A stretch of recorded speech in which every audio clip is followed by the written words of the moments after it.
To our next question, though, now. Mandy in Southmead asked this question, and let's be honest, it's a question we've all probably wanted to ask, and Mandy's been brave enough to put her hand up. And as I always say, if you've got a question, no matter how silly you may think it is, put your hand up. Be that person. I always say to my kids, be the person who puts your hand up in the class, because that's just saying, I don't know, and I'll guarantee you that you're not the only person who doesn't know the answer. But you're the one who's got the guts to put the hand up and go, sorry, sir, I don't get that. Do it. Anyway, Mandy's done it, and Mandy says, people often joke that eating certain foods make you windy, like baked beans. But is it true, and why? Well, anecdotally, level one, me, anecdotally, I would say that there are certain foods that are more predisposed to that. But let's get an expert, and we've got one. We've got Catherine Rogers. Catherine Rogers is author of Gut Well Soon, a practical guide to a healthier body and a happier mind. Catherine, good afternoon to you. Good afternoon. Thank you for joining me this afternoon. Level 3 expert, that's what you are on this.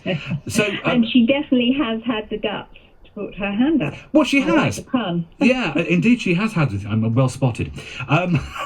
Sometimes, people don't spot these things. It takes hours. Let's just talk about the gut in of itself and the mind. There has been talk, and indeed I think there is some empirical evidence, is there not, that what goes on in your stomach is directly connected to your mind, because there is connectivity between the two, not only from the point of view of nerves, but actual very similarities in tissue. Well, the gut-brain axis, yes, through the vagus nerve, and there's a feedback mechanism between the two.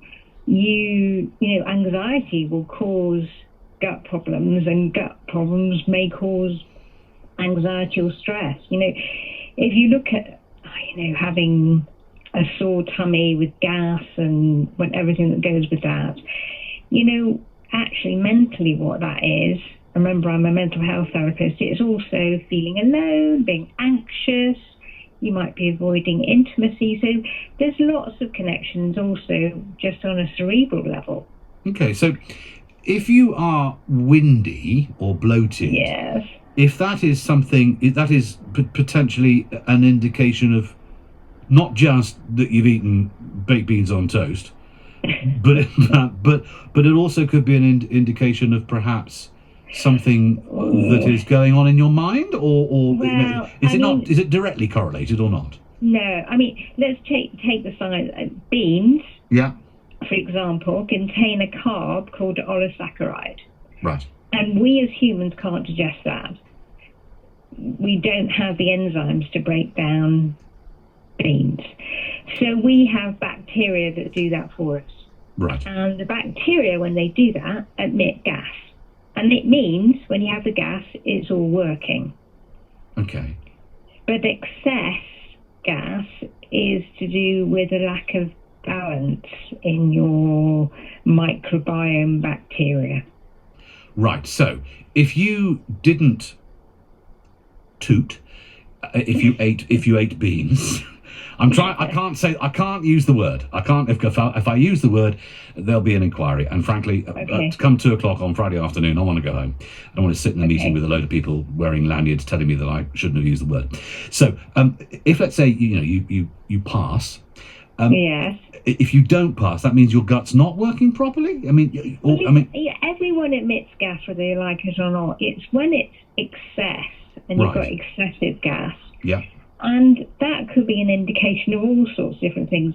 Microbiome diversity, the diversity of the bacteria in your gut. Right. It could be the strength of your gut motility, which you lose that strength if you're constantly eating. You need to give a break to your gut, sort of a 4-hour break. So if you're constantly snacking, that will cause gas because you're losing the mobility. Okay. And the other thing is, and this might be another phone-in, to do with your stomach acid. If you're not actually breaking it down. Okay. So there you go. There's the 3 takeaways. Okay, there's the 3 takeaways. But I just want to explore what is excess gas, because accepting that everybody produces gas, because you're bound to, aren't you? Because it's a digestive process. Absolutely. How do you know if it's excess?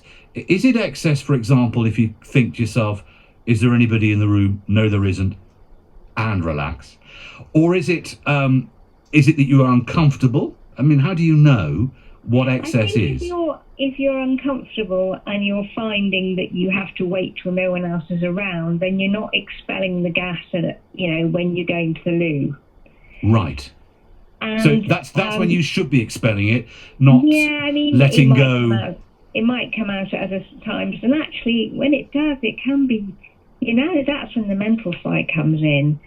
You get bloated, you can't wear your clothes, you've got a poor body relationship. That you then think you have to restrict your diet, and there's shame and embarrassment.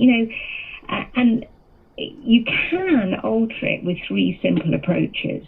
Okay, so just so I'm clear, if you are letting go, yes, in trying to find quiet rooms, it is more regular than perhaps when you go to the loo. Yes. That would be an indication of excess. Yes. Yeah. Okay. Yeah. So what are these 3 things that you can do so you don't have to go and find a quiet spot? Well, as I say, making sure that you're not eating constantly, give your gut time to recover. Okay. So the mobility is maintained. Improving the diversity of the bacteria, because if you've got one particular bacteria, I can give you names, but you might have more methane or hydrogen produced. I mean, it might be. So having a diverse diet. Okay.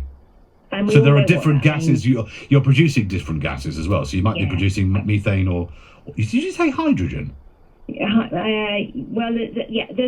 lots of different gases, but I think having a diverse diet would be the best thing. And you know what that means? It means lots of different coloured vegetables. Yeah. Okay. And then the stomach acid. If you're eating a lot of sugary food and your stomach acid is slightly down, it won't help break down the food, which then could cause an excess of one bacteria. Because it's not really that any bacteria is good or bad; it's when it gets imbalance. Okay, this is fascinating stuff. We're out of time, but basically, I know, but thank you so much. And I think we've qualified now what excess would be, and we've qualified about perhaps giving yourself a break if you're a bit sort of bloated, and looking at what you eat and try and balance that out as 2 key ways to control it. Fascinating. Yeah, being aware of it. Yeah, well, exactly. Noticing what you ate. Yeah, and having an open conversation about it as well. In all seriousness, Catherine, thank you so much. Catherine Rogers there, author of Gut Well Soon. And there you go. Mandy, brilliant question. Your question, your answer, done.